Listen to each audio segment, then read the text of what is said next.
Hey, Easttown Online. So glad you tuned in with us this Sunday. Happy June. Maybe it's not Sunday. Maybe you're watching on a Tuesday, on a Thursday, whatever day it is. So glad you are with us at Easttown Online. We are going to continue our series, Creating Your New Normal. And hopefully we can all add some things to our lives to create that new normal. We have an awesome day planned for you, but I've got a question to ask yourselves. Do you prefer noise or silence when you're driving home from work, when you're falling asleep, when you're working on something? Are you one of those who's got to have something in the background? Or are you someone who says, nope, I've got to have complete silence? So discuss that, talk amongst yourselves. Go ahead and check in with us. Go ahead and share this link with somebody that you know who might benefit from this. And we are so glad you're with us. Happy Sunday. There's a light, and I can't see it in your eyes. There's a memory of the way it used to be. Nothing's gone, it still shines every time you turn it on. And when you slow down,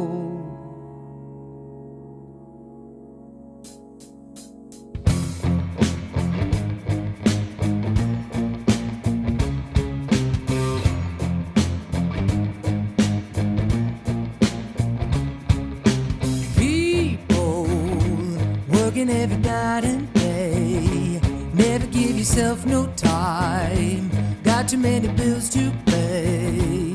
Slow down, nothing's gonna disappear if you give yourself some room to move to the music you hear.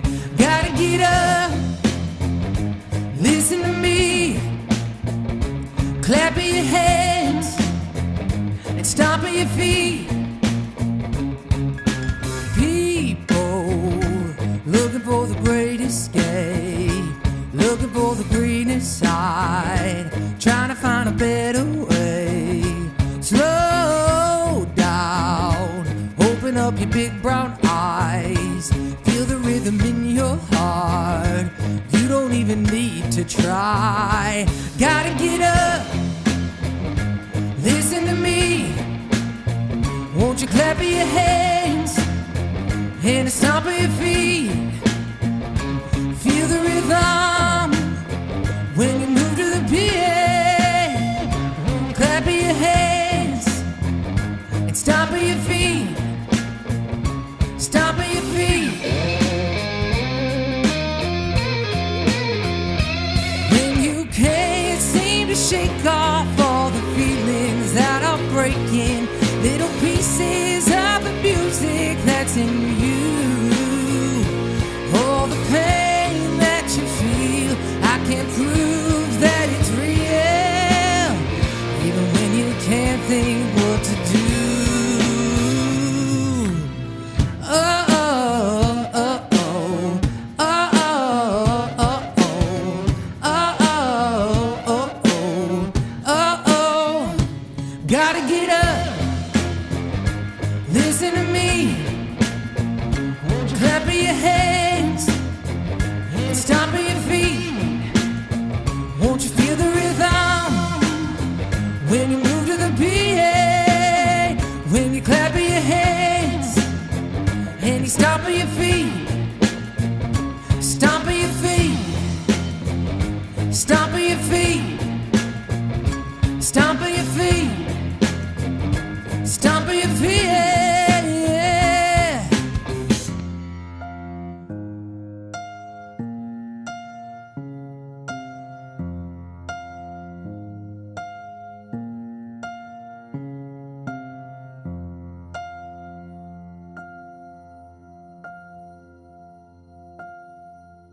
Good morning, Easttown. It is so good to see you guys. If I haven't met you, my name is April, and I'm super happy to see you this morning. I don't know if you guys got a good look at that super cool redhead who was singing that like super rockin' song earlier, but if anybody knows her, I'd love to be friends with her. I don't know, Evan, wasn't that pretty sweet? She is pretty talented. If you could, I'd love to, maybe sign a recording label of some kind for her. Oh, she was that good. Okay. Yeah.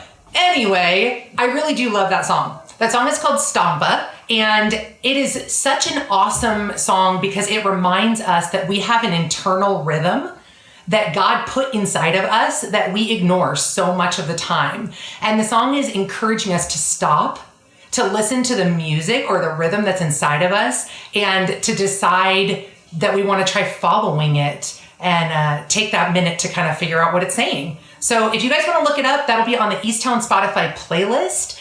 And we're super happy you're here this morning. Evan, tell us about Father's Day. Yeah, totally. That's so good, by the way. My name is Evan. I'm actually on the Easttown Kids team. You should check out those videos. They are a blast. Yes. Henry really does an awesome job.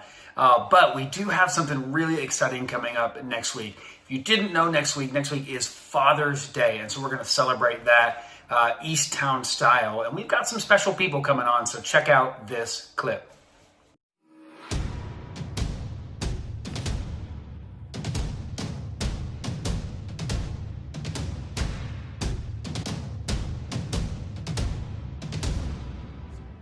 What is your favorite? What brings the most joy to you as a father? One of my boys said that I was getting an award as a Father of the Year many years back. And I asked Eric, who was 12 years old at the time, tell me what, I got to tell a story about our relationship. Tell me about the favorite thing you've ever done with me. He had done so many things. He'd been on the sideline at championship games and gone to the Pro Bowl with me and caught passes with Kurt Warner and been on the field at Super Bowls. And I'm thinking he's going to say something like that. And he said, well, the most favorite thing we've ever done when we made that baseball out of tape and we played in the backyard and I beat you 22-3. That's my favorite memory. And I thought, man, that says it all. It's not buying them a car. It's not taking them to the Super Bowl. It's playing tape baseball in the backyard because that's what they want to do at the time.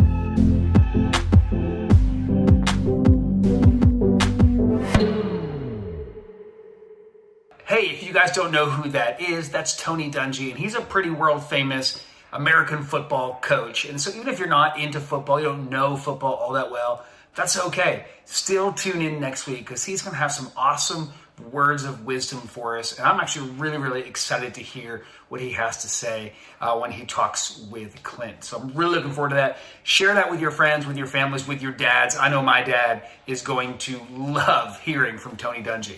Okay. And there's another interview for next weekend with Tony Dungy. There's also some spots of an interview with a football player named Nate Burleson. I know nothing about football, but I watched this interview and it is awesome. So even if you have no connection to the world of sports, it's something you're going to want to invite somebody to for next weekend. We also would love to connect with you. Now, this seems kind of elusive sometimes, but it is seriously so easy. If you literally pick up your phone and you type in 94000 in the to, like you're texting to your friend 94000, there are 3 things that you can text to that number to get connected to us. We would love to know that you're here this morning. So you would text Easttown to that number, and then we know that you're here and you can kind of check in with us. If you're interested in getting involved in one of our dinner parties, you would text party, and our digital dinner parties are awesome. So you definitely want to text party. And if you would like to get more involved at Easttown in more of the general sense, find out what's going on, find out ways to get involved, you will text teams to that same number. It sounds crazy. It's actually super easy, and we would love to connect with you guys today. We have a really awesome service planned as we move forward with our series, Creating Your New Normal. So let's check this out together.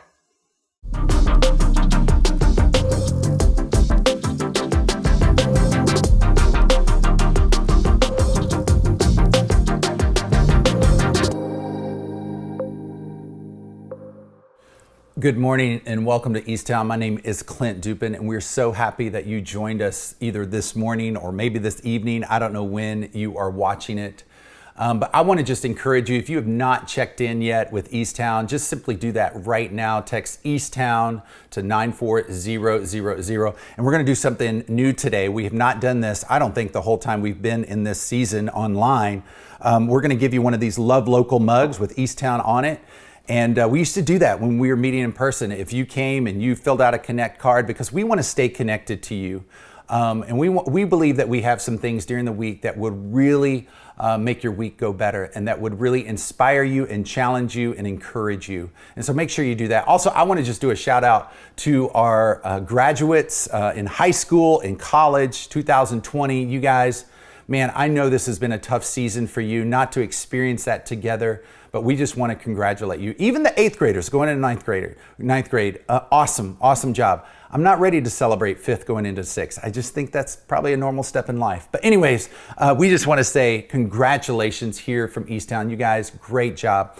Remember Father's Day next week. We are so excited about Father's Day. Interviewing Tony Dungy and Nate Burleson is a great discussion. Now, we're going to continue on in our series. If you have not purchased this book, if you've not downloaded this book, if you've not listened to this book, if you need this book, you can't afford this book, we want to give you one, right? Just text us or put something in the chat bar that you need access to that book, or just check in and let us know. We would love to give it to you, because this is one that I have all the time that is ready to read, because it's incredible and it's made a huge impact in my life. We're talking about silence and solitude today. Now, I don't know, when you hear those words, silence and solitude, what does that mean to you? For those of you who are introverted, you're like, man, that sounds great. I would love more silence and solitude. For those of you who are extroverted like me, you're like, ugh. I can still remember working at Spring Hill camps, right? I started early on as a teenager working there. One of the things that we would do in our training, they would send us out in these things called solo challenges, and you were by yourself for hours. It felt like days or years. I felt like that movie with Tom Hanks, Castaway, where I was just with Wilson. Like, that's all I had. Like, I was just in this moment. I remember, and all they gave us was a Bible, a journey, or a journal, and a canteen. I'm like, what am I going to do with these things? Thank God I had a little pocket knife. I carved a little face in a tree and I began to talk to Mr. Barkey, right? It's like, that's what I did. It's like, I couldn't stand being by myself. But here's the thing that we know. In silence and solitude, right? We kind of just got to come to this place and reckon with who we are. Those voices that are in our head. And what can we learn about ourselves? And what can we discover about ourselves? Because some of you think about boredom in a negative way. Actually, in silence and solitude, maybe you're bored, but it's in that boredom that can be one of the most innovative times, right? Gandhi says this, he says, solitude is a catalyst for innovation. Let me show you some innovation that has happened over this COVID season with some people at home. Look at this first picture. These parents wanted to send their daughter to space, couldn't really do it, so they did it in the driveway with chalk. How cool is that? What about this? Getting creative and innovative, right? With pizza. They created this beautiful bouquet of flowers. What about this one? If you're a Star Wars fan, here's Chewie, right? Made out of some god-awful looking noodles and vegetables, right? And so there is innovation within boredom, right? There is innovation that we can discover in silence and solitude. But here's what we're going to do in this series. And one of the things that we've been doing, and one of the things that we've been talking about, is throughout this series is like, why are we calling it Create Your New Normal? Because I believe that there's things in this season, this quarantine season that we were in, now the season that we're in right now, where we're just kind of left staring at ourselves and looking at what's happening in our culture, in our society. And there's some things that we're discovering about ourselves that we're not happy with. Some shadows that we've been introduced to that we're like, I want to leave those things here. Maybe some generational stuff has been passed down, and you don't even know why you believe the way you believe. Maybe you've discovered some hate or some anger or racist thoughts that you said, no longer is this going on. It's going to stop in this generation. This is why we want to create a new normal. Because we've been looking at the life of Jesus and the rhythms of Jesus. And we're like, how can we follow him better? And how can we create these things and rhythms in our own life? So here's what we're going to do. We're going to talk about the practice of silence and solitude. Because we look to the life of Jesus. I don't know where you are in your faith journey. You might be a very spiritual person, but it's kind of just based on a lot of different religious ideas and thoughts and mysticism and all those different things. But what we're talking about is basing our faith on the life and the person of who Jesus is. Because maybe for you, it's like a lot of your life is determined by your friendships, what your friends think of you or the advice of your friends, or maybe you've consumed so much social media. It's like that's kind of how you determine your life, or you've watched a lot of news. I don't know what it is. Maybe you just feel like your life is determined on your feelings, right? It's like that's never the way God intended for you to live your life. So what does it look like? What is silence and solitude? What is the benefit of silence and solitude? So we're looking at the life of Jesus. And one of the things that was consistent with Jesus is that he would often retreat. He would often go away. And in fact, in the book of Matthew, Matthew was a tax collector. Matthew was one of the followers of Jesus, one of the most unexpected and unlikely people to follow Jesus. This was Matthew, and this is his recordings of Jesus. And it says in Matthew chapter 3, as soon as Jesus was baptized, right? And he was baptized because he was beginning his ministry. He was making a declaration. This is who I am. I am the Son of God, and I'm moving forward the kingdom. And it says, at that moment of heaven was opened and saw a Spirit of God descending like a dove and lighting on him. And a voice from heaven said, this is my Son whom I'm loved, and I'm well pleased. Then Jesus was led. Listen to the exact next thing. So he's ready to go out. He's ready to do his thing. And where does he first go? It says this, he was led by the Spirit into the wilderness, into the desert, right? To be tempted by the devil. Now, why would this happen? So Jesus gets baptized. He's ready to start his work, and he's led into silence and solitude, a place that is desolate, a place that is empty, that is lonely and quiet. And the thing about a desert, it is a strong place. It's not a weak place. You've got to be strong, right? It's not a image of weakness. It's an image of strength. This is somewhere Jesus often found himself. And we skip forward into another book. So you have Matthew and you have Mark, right? And here's some more things about Jesus. It says very early in the morning, we're talking about Jesus right here. While it was still dark, Jesus got up, left the house, and went off to a solitary place where he prayed. So what happened before he withdrew? What happened before Mark 1:35? What was going on in Jesus's life, right? He has his baptism, right? He declares his vision and his mission. He picks his team, right, of disciples and followers. He casts out demons. I haven't done that in a little while. I heard it's hard. He heals a ton of people. And then what does he do? He retreats. He finds himself in a solitary place. He didn't go grab a drink with a bunch of buddies. Right? I'm sure there was this temptation, because we know Jesus was human, to go just be with people and hear their affirmation of him and what he's done and talked about that is so hard, or get on social media and do all this. It's like, no, he went to a silent and solitary place. No social media, right? No, he retreated. He went to a quiet place. And it wasn't one time. It wasn't a one-time thing for Jesus. This is a rhythm of who Jesus was. This happened quite a bit. And here's the truth, is throughout the life of Jesus, right, he was constantly finding solitude, and this was a top priority, right? And this was what made Jesus sustainable. And why? Why did this happen? Because this is where he met with his Father. This is in that retreat, he would meet with his Father to receive the nourishment that only his Father, God, could give him. Have you ever felt so broken? Have you ever experienced so much pain? Have you ever had this burden that is so weighing you down, you don't know what to do?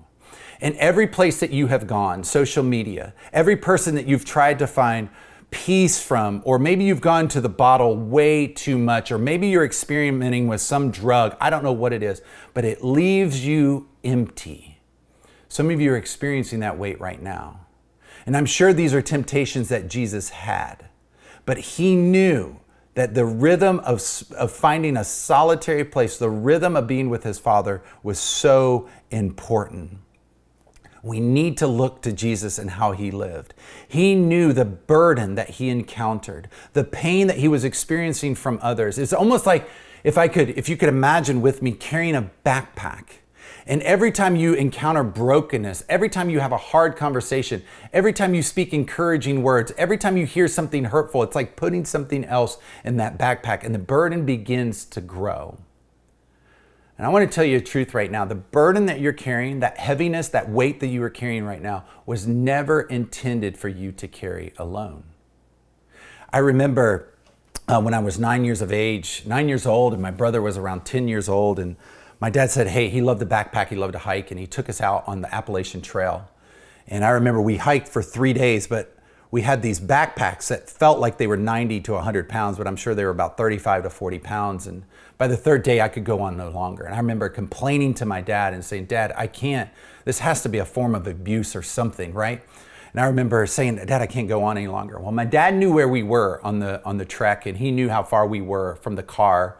And so he said, hey, why don't we take our backpacks off? We'll put them down here, and then we'll go get the car, and we'll come back and get them.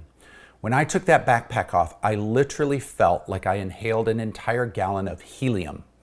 I thought I was taking off. I felt so light, and I felt so free. I remember getting home, and my dad did a little research and found out that the youngest kids were about to hike the Appalachian Trail were around 11 to 12 years of age. That's all we could find on record. And he was so pumped about that. He was like, you guys were younger. Well, there's a reason that we shouldn't have done that. We were never intended to carry 35 to 40 pound backpacks when we were that age for 3 days, right? The same is true with you. I want you to hear your Father speaking to you right now, your Heavenly Father. I don't know if you're following Jesus or not, but I want you to get a picture that you're sitting in front of him, and he's telling you how much he loves you and how much you are not intended to carry the pain and the burden that you have right now. And I want you to visualize that he's taking that backpack from you. He's taking it off of your back, and you feel this lightness and this freedom. Those pains that have been weighing on you so heavy. The things that we have been seeing in our media, the things that we've been seeing in our world, the ones that just, it's hard to breathe, that you can't receive it. You can't digest it. You can't understand it. He's saying, I know it's hard. And here's the amazing part, is Jesus can identify with you in your pain. Jesus was treated unfairly. Jesus was bullied. Jesus was abused. Jesus was beaten. Jesus was treated unjustly. He saw injustice after injustice after injustice, and he walked through it. But he walked through it triumphantly. But he still went through it. So he knows your pain. He knows what you're experiencing. He knows that you were not intended for it. And if we're not getting away to the solitary places, if we're not finding that solitude, it's going to be really, really hard to hear his voice and what he wants to say to you. Because you would see this at the heart of Jesus. He would retreat, and then he would come out and he would go and do his work longer. Some of you have been working so long without any retreat. You are crashing. You are drinking too much. You are gossiping too much. You are still in this phase of, it's just so hard. It's like God is calling you to him. He's calling you to find a place to retreat with him. Because here's the truth, what we're experiencing in our society right now. We are trying to solve a sin problem without Jesus. Only Jesus can be the person that gives you the peace that you are looking for.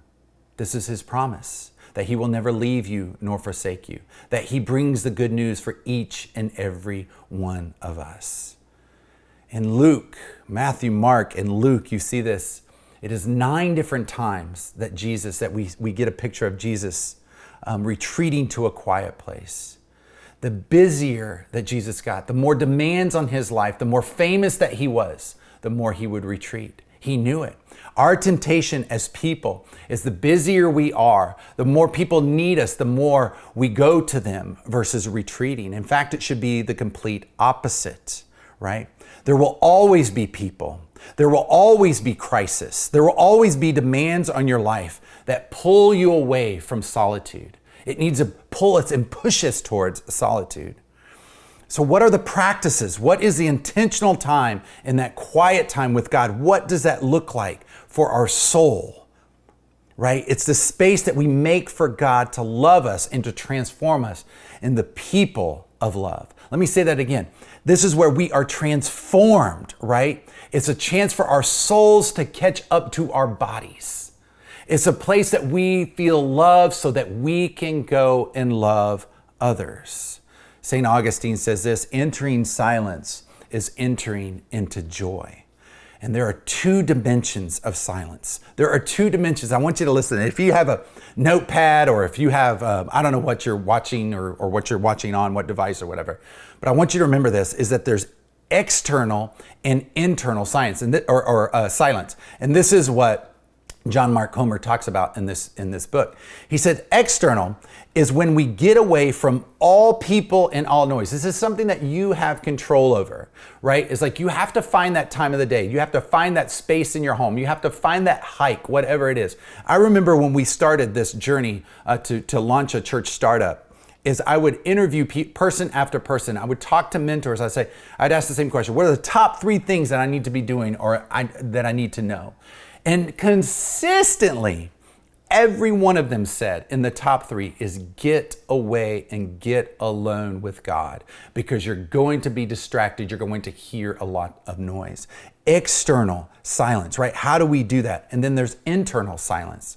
Now, this is harder to do, right? This is when we calm and center our mind, not on something weird, right? But on God, on the character of who God is, right?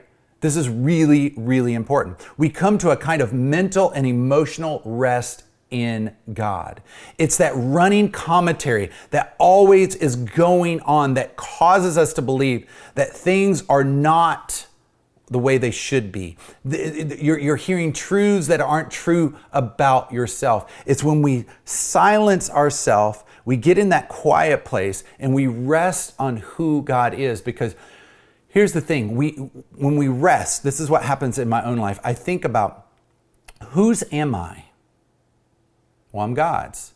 If I'm God's, then who does He say that I am? What does He think about me? This is a place to start. He loves me.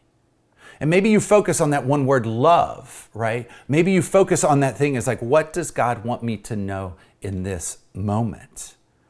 Right? The challenge is that we often let so much noise and voices in our lives, especially in this moment in our society, that we don't hear from God. Could it be that we use that external noise as an excuse not to hear the internal voices? Because I know for me is when I get that time alone, I am reading about who God is so that I know His voice when He speaks. And here's a question for it, are you consuming more social media? Are you consuming more media, more noise, or more news and more opinions from friends than you are listening to the voice of God? I'm hearing a lot of people say some really inspiring things. I'm hearing a lot of people challenge us. And I always say this, and I say, hey, often we are the solution that God intended for other people in their lives. We are a solution. We want to be the voice of God to others. And what is that voice that He wants us to hear? But here's the thing. There's a lot of voices right now. And the truth is that voices can challenge and always inspire us. Only God can heal and transform. Voices can challenge me, inspire me, and I want to copy that quote and I want to send this here, but ultimately it's going to be God that heals what is happening right now. It's going to be God that transforms that hardened, bitter, racist heart. It's only going to be God. And I'll tell you, for me, it's like immediately I get defensive about certain things and I have to go and I have to spend time with God and say, God, what is it that you want to reveal to me? I'm going to end with these 3 things, these 3 practices. The first thing you have to do is define it. What do I mean about that? What does silence and solitude? Let's define it, what it really means. You need to know what this really means. It's when you are alone with God in your own soul. Right? And solitude does not mean isolation. There is a big difference. He talks about that in here. Solitude is engagement. We're engaging. It's a mingling of souls. It's right. I'm mingling with God. Isolation is escape. It doesn't mean I grab a drink, I go turn on the TV, or I look at Netflix. That is not what I'm talking about when it comes to solitude. Solitude is not crashing, right? Solitude is like, oh, I'm just done, right? Solitude is safety. Isolation is danger. Solitude is opening up to God. Isolation is opening yourself up to temptation. When we would see Jesus isolate himself, find that silence and solitude, he would pour his heart out to God. This is a place where you can be angry. This is a place where you can be frustrated with God. This is a place where you would see person after person in Scripture when they would be in silence and solitude, as they would open up for God. Why? And ask those questions. God wants to know. And the second thing is this: create it. We need to create an environment for attention and connection to God, right? And here's what we're doing right now. This right here, us providing this opportunity for you to watch or listen online, this is not what I'm talking about. If this fits in the strategy of things, it only fits in the place where we are trying to inspire and challenge and create glimpses of what you can see about your Heavenly Father. That's it. It's in community, it's in silence and solitude, those two things and those two practices, where you will experience transformation. This right here is to inspire and challenge you to do something different with your life, right? What if you could encounter him more by creating a space with him? What does that look like to create that environment? Relationships take time, right? They take moments together. And you might not feel like you're equipped to do this. Just start somewhere, right? You might feel the following when you don't practice solitude. Maybe you're dealing with some of this right now. You feel distant from God. People will often say to me, it's like, I just feel distant from God. I don't feel like he's speaking. Well, what is your practice of silence and solitude? What does it look like when you get away? Maybe you're feeling anxious. You're feeling fear and anxiety. Maybe you're feeling exhaustion. You have escapist behaviors. You're emotionally unhealthy right now. These are all indicators that you need to find that silence and solitude, because in the silence, he speaks his love over us that no one else can do. Right? He speaks to our identities and he's calling us into being. We come to a place of freedom. And the last thing is this, is the Nike phrase: just do it. Do it. Create a time, create a space, and do it. Start where you're at, not where you want to be. Start where you're at, not where you want to be. Well, I want to do this. Don't get frustrated. It's okay. Give yourself 5 minutes, build up to 10 minutes, build up to 20 minutes, right? It's like, I'm looking for those times. Every day I can retreat, every week I can retreat, and every month. If you only have 5 minutes, great, start there. You can't succeed or fail at this practice. You can't mess this thing up when you get alone. One of the things I often do is, in my silence and solitude, I take a journal and I just write all the thoughts that I have immediately, just to get them off my head. Sometimes even my to-do list, so my brain won't be going back to that place. And then I take that and I just kind of set aside and I just listen. If you're more of a doer than a thinker and sitting still is just the death of your personality, you might want to try this while doing something else, right? It's like, for me, woodworking. I love woodworking. I know that sounds funny to some of you guys. You know what? Jesus was a woodworker, so don't judge. Right? It's like doing something with your hands in silence and solitude, doing something that kind of preoccupies you so you can just have that connection. Take a little time each day to practice this. Be alone with yourself and God and see what happens. Today, I hope that this is an invitation to you.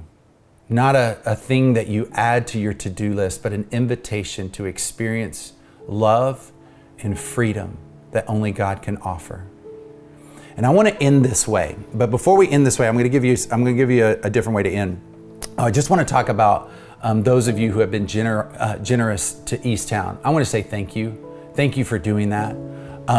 I give, my wife and I give, and I know that a lot of our leadership and people at Easttown give out of this relationship that they have with God. That he starts identifying areas that we are holding on to so tightly in our lives that he says, I need you to let go of it. And a lot of times it's those finances, right? It's like we don't want to be generous. We're scared. We live in fear. We live with this mentality is like scarcity. And it's like, God's like, no. I want to bless you. I want to use you. So maybe today is your day to start being generous. Maybe today is your day to automate your giving. And you can do that by just simply texting GYVE to 313131 and do that. Now here's what we're going to do. In this moment, we don't want to just talk about it. We want to create it. For the next minute and a half, we've created just like this little period of time with music and some scripture verses. And I want you to fight for this. If there's distractions that are going on around you right now, simply ask that person or those kids or somebody, say, hey, I just need a moment, right, to be silent. And I want you to take this moment. I want you to read these truths. Maybe for some of you, it's not that. Maybe for some of you, it's just simply closing your eyes and hearing from God. And then we're going to go into a time of worship through music, where Breezy is going to lead us in a song. And I want you to listen to those words. And if you feel ready, sing some of those words. But enjoy and be in this moment right now.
I don't wanna be afraid every time I face the waves. I don't wanna be afraid. I don't wanna be afraid. And I don't wanna fear the storm just because I hear it roar. I don't wanna fear the storm. I don't wanna fear the storm.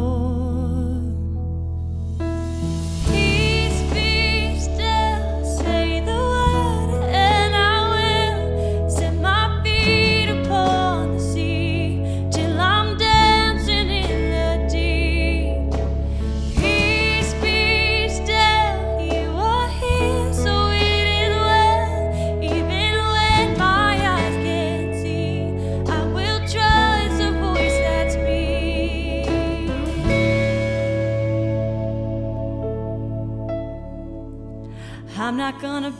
afraid, 'cause these waves are only waves.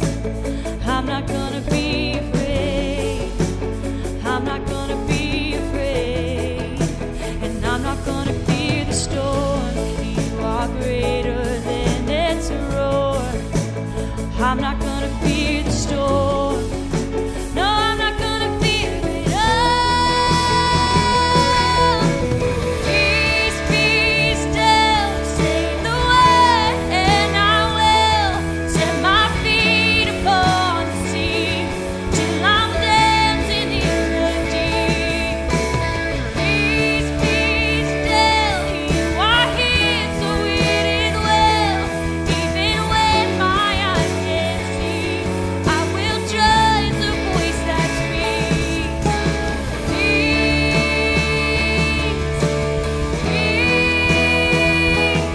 over me.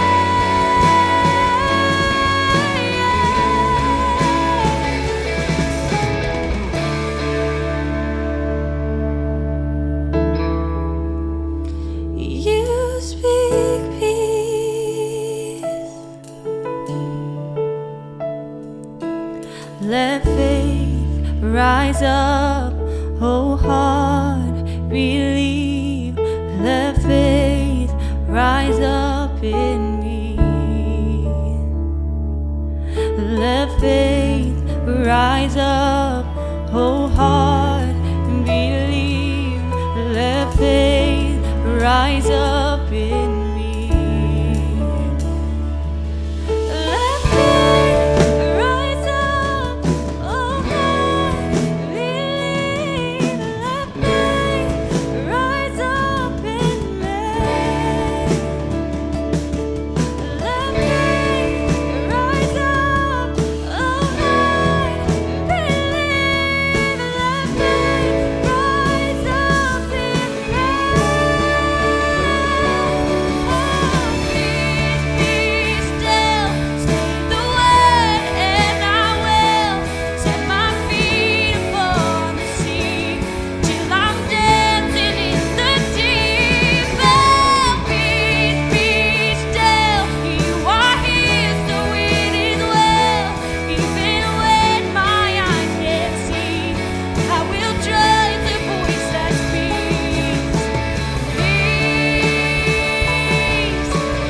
peace, over me.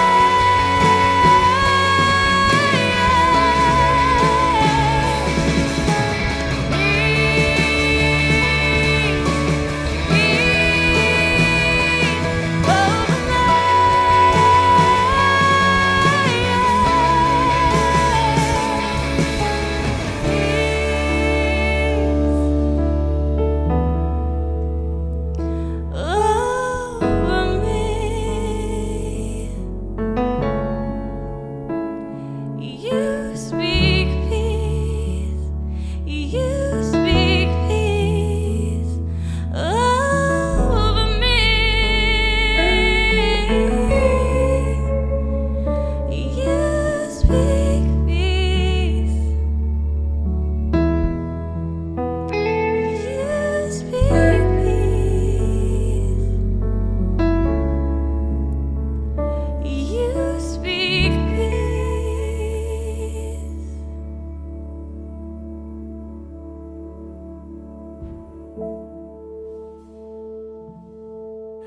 I hope you enjoyed today. Breezy, thank you so much for leading us in that song. I just want, maybe for some of you, you need to watch this again, or maybe for some of you, you need to share this with somebody else. And do it while it's on your heart right now. Don't wait, right? And then also, I remember, I want to say this, is we try to encourage you, follow us on Facebook, download the app. You can do that right now. That's staying up to speed with what's happening at Easttown. And then also, if you need encouragement during midweek, my wife and I, we always go live at 8 a.m. on Wednesday mornings, and we try to provide something for you. And this week is going to be special, right? And then next Sunday is going to be even more special because we have Father's Day. And I'm so pumped for you to see the interview that we did with Tony Dungy and Nate Burleson. I think you're going to really enjoy it. Now, let's get on our feet for Easttown Kids. Hold on to your seats. Here we go. See you next week.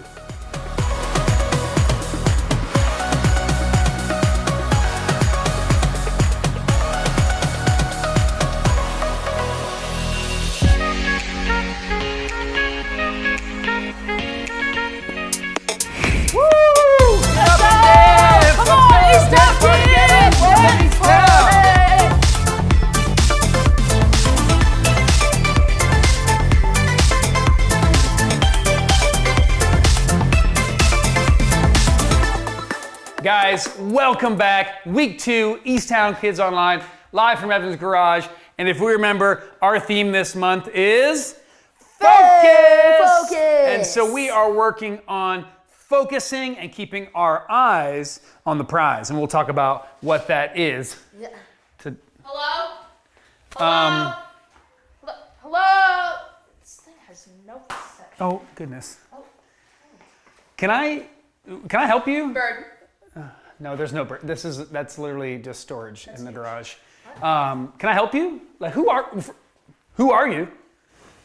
Edna the Explorer. Oh, snake. Wait, isn't it Dora the Explorer? That's my nemesis. Oh, okay. She's just a polite little girl explorer. I don't know why she'd be anyone's enemy or nemesis. Can I help you? Are you going you seem totally lost and a little out of focus, but what do you need? Do you see that bird over there? There's literally nothing. Oh, goodness. Guys. No. Oh. No, guys, please. Huh. Edna.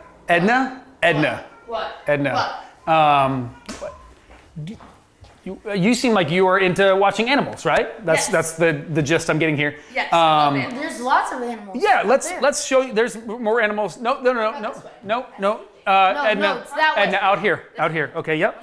Yeah, right over here. That's if my you'll, phone. yeah, okay. Take your banana, and yeah, if you'll take a left, right out. Where? Yep. Okay. Wait, right? Yep.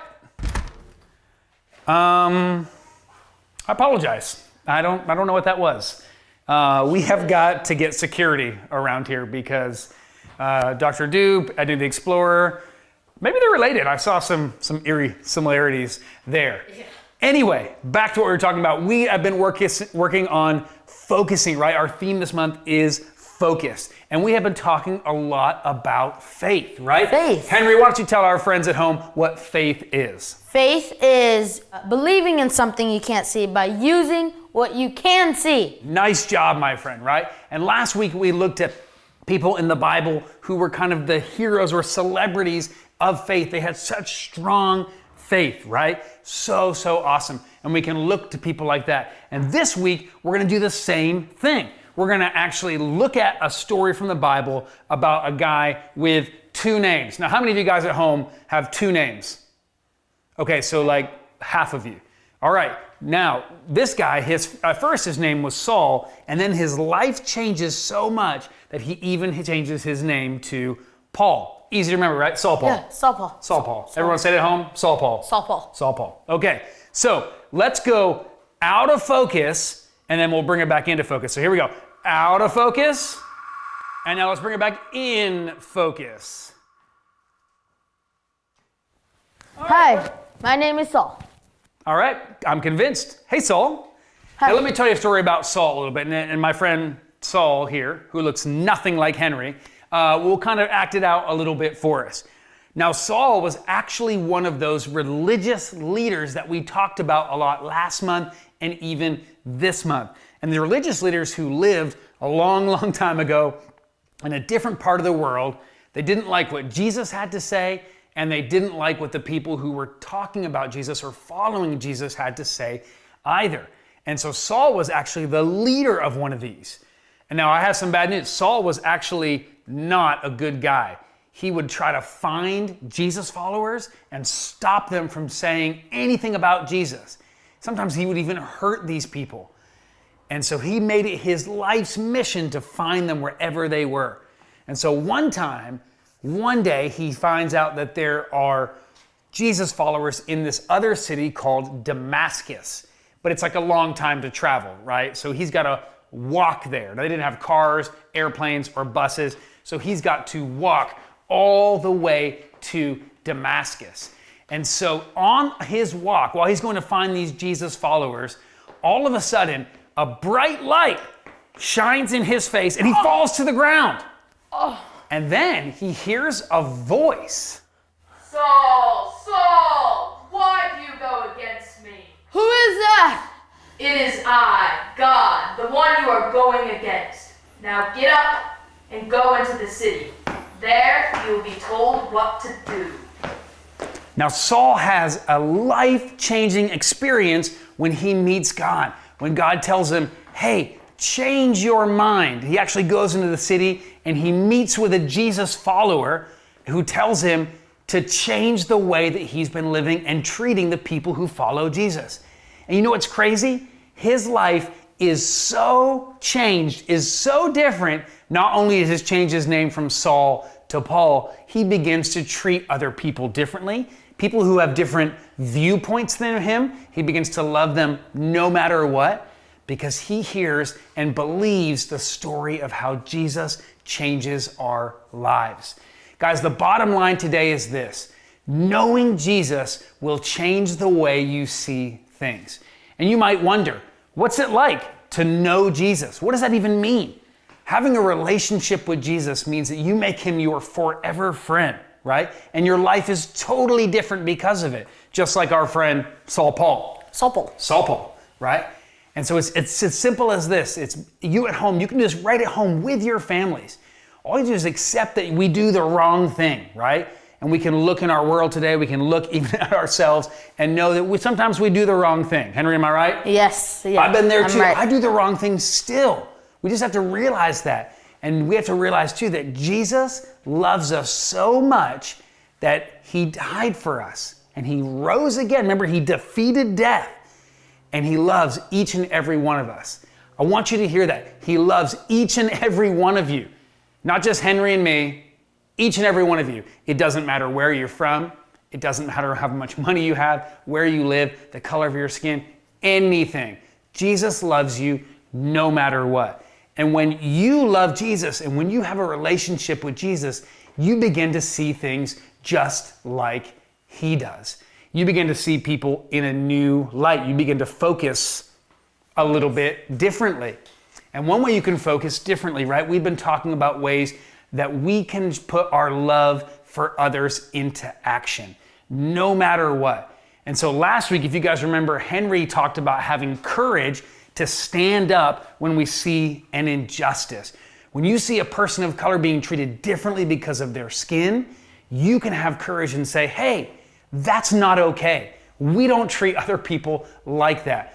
Differences do not mean division, right? We can love each other in action no matter what. Henry, why don't you tell our friends at home what's another way, another something that we can do to help love in action, especially with our people of color? Yeah, so I could just take a step back and think for a minute and take my opportunity to learn about different cultures and about different heroes that obstacles they might have had that I might not have, and just learn about the different cultures. Dude, that's so good, right? If the books you're reading, if the history that you're learning is only about people who look just like you, you are missing out. There are so many people of color who have been heroes in history, who have been incredible people, and who deserve to be celebrated.